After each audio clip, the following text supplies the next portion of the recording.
마코팡스 시간입니다. 19세기 프랑스에서 있었던 일입니다. 미술학교를 가기 위해서 시험을 쳤지만은 3번이나 낙방합니다. 그래서 스스로 그래도 조각가가 됩니다. 그가 만든 작품 중에서 생각하는 사람, 그 유명한 로댕의 이야기입니다. 이 로댕의 이야기가 있죠. 이제 시험을 치는데 시험 문제 중에 제목이 문제가 뭐냐면 생각하는 사람을 조각한 조각가의 이름은, 이게 문제입니다. 맨 앞줄에 앉은 아줌마는 금방 로댕이라 생각이 나서 적었습니다. 바로 그 뒤에 사람 아줌마는 전혀 생각이 나지 않습니다. 그래서 앞 사람을 힐끗 컨닝을 해보니까 무슨 땡이란 말이죠. 땡이라면은 땡자 붙은 단어를 여러 가지 생각하다가 오뎅을 생각했습니다. 그리고는 나도 맞았다 하고 기고만장하죠. 근데 그 뒤에 사람도 모릅니다. 앞 사람 답안지를 실컷 보니까 오뎅이라 써놨단 말이죠. 답은 오뎅이고. 그런데 똑같은 오뎅이라 썼다면 컨닝을 했다 할까 싶어서 오뎅 대신에 덴뿌라, 오뎅이나 덴뿌라나 덴뿌라로 써놨단 말이죠. 좀 생각하는 사람들이 작품은 나에게 컨닝했다면, 만약에 내가 컨닝을 했다면 생각하는 사람이 아니라 고민하는 사람이라 써넣었을 겁니다. 철학자 데카르트라는 사람은 나는 생각한다 그러므로 존재한다 했는데, 이것을 다른 말로 나는 고민한다 그러므로 존재한다 했을 겁니다. 그래서 인간은 고민하는 존재입니다. 지난 수년간 한국에서 제일 많이 팔린 종교 서적 가운데 영혼을 위한 치킨 수업이라는 말이 저 책에 있습니다. 치킨 수업 for soul이라는, 한국말에는 마음을 열어주는 101가지 이야기 뭐 이런 거지요. 잭 캔필드라는 사람과 마크 한센이라는 사람이 공저입니다. 그거는 여러 가지 주위에 실제로 있었던 감동적인 이야기를, 그래서 딱딱한 마음을 나이 많은 사람들에게라도 참 마음을 열어주는 그런 귀한 책이었습니다. 왜 치킨 수업이냐 하면은, 그것은 가령 우리 한국 사람들이 이야기한다면은 옛날 엄마의 식당을 생각하면 무슨 생각이 있겠습니까? 그것은 된장국 뭐 이런 것도 있겠죠. 김치 이런 거. 모든 아이들이 즐거웠던 엄마의 음식입니다. 엄마가 끓여주는 무슨 된장국을 먹고 싶다 뭐 이런 것이죠. 똑같은 겁니다. 치킨 수업이라면 미국 아이들에게 엄마가 제일 많이 끓여줬던 수업입니다. 그러니까 언제나 아이들이 먹고 싶은 탁죽은 엄마를 생각하는 것이란 말이죠. 그래서 질겨졌던 어른들이라 할지라도 이 치킨 수업을 통해서 잔잔한 감동을 주는 이야기가 있습니다. 고민하는 인간에게 무슨 해답을 줄 것입니까? 잔잔한 적은 감동이라 하더라도 그 고민을, 인생을 답을 주는 주제들입니다. 마음을 잠시 치유해주는 해열제 같은 역할을 합니다. 그러니까 많이 팔렸죠. 여기에 실린 이야기가 있습니다. 제가 살고 있는 시카고 옆 동네가 인디아나인데 실화입니다. 중학교에 다니는 브라이언 15살 소년입니다. 뇌종양의 암에 걸렸단 말이죠. 뇌종양 암에 걸리면 이제 한다면 머리카락이 다 빠지잖아요. 민머리가 되었습니다. 그러니까 부끄럽단 말이죠. 학교 가기를 꺼려합니다. 하기사 그 나이에 친구들 앞에서 창피한 일이죠. 엄마의 성화에 그래도 억지로 가는데 어느 날입니다. 학교 가보니까 반 정도가 자기와 같이 민머리가 됐단 말이죠.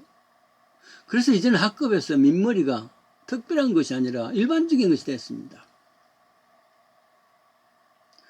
자존심이 상처를 받았는 친구 브라이언을 위해서 친구들이 우리도 민머리가 되자 해서 자기들이 다 깎았단 말이죠. 남을 배려했던 사랑이었죠.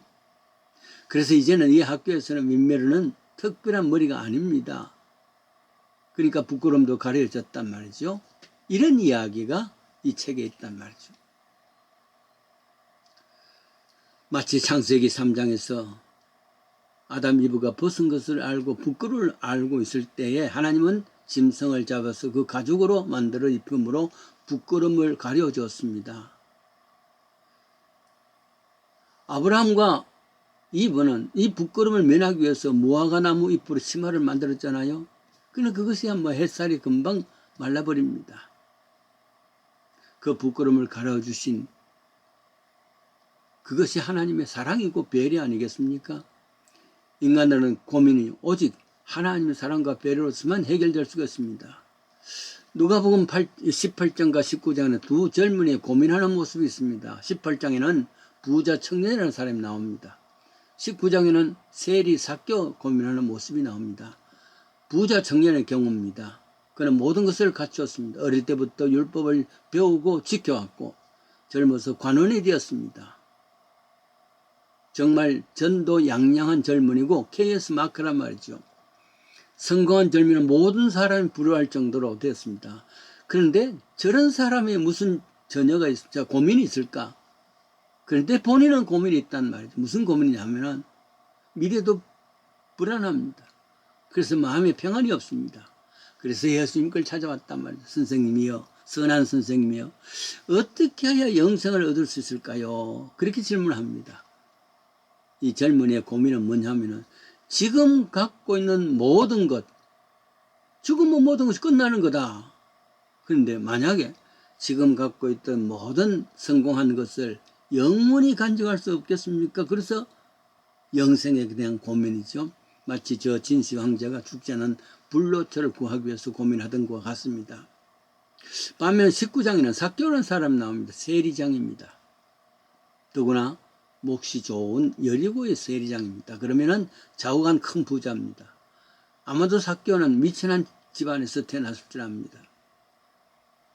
그래서 돈이면 최고다 하는 환상 속에 유대인들이 제일 저급하게 싫어하는 지금 세리로 텍스 콜렉터란 말이죠.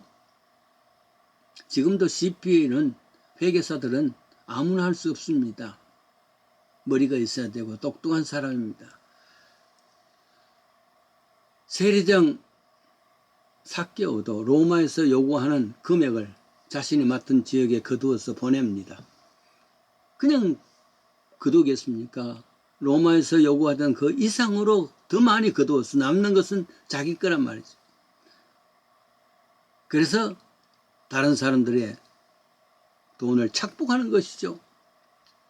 민족의 고혈을 뽑는 매국노입니다. 그러나 부자, 이를 위해서 모든 수치를, 부끄러움을 덮어놓고 얕은 돈을 많이 모은 삭개 아니겠습니까? 그러나 생각해 보니까 이건 아닌데, 남의 돈을 훔치고 백성들을 원망하고 고혈을 짜내는 이 모든 것은 아닌데, 처음부터 이게 아닌데, 그렇게 고민을 했단 말이죠. 그래서 예수님 찾아왔습니다. 18중의 젊은 관원은 부자인 고로 고민을 해결 못하고 되돌아갑니다. 그러나 삭개오는 회개함으로 그 고민해서 해결되지요. 위에 두 사람 젊은 관원과 삭개오 통해서 인간 고민한 존재입니다.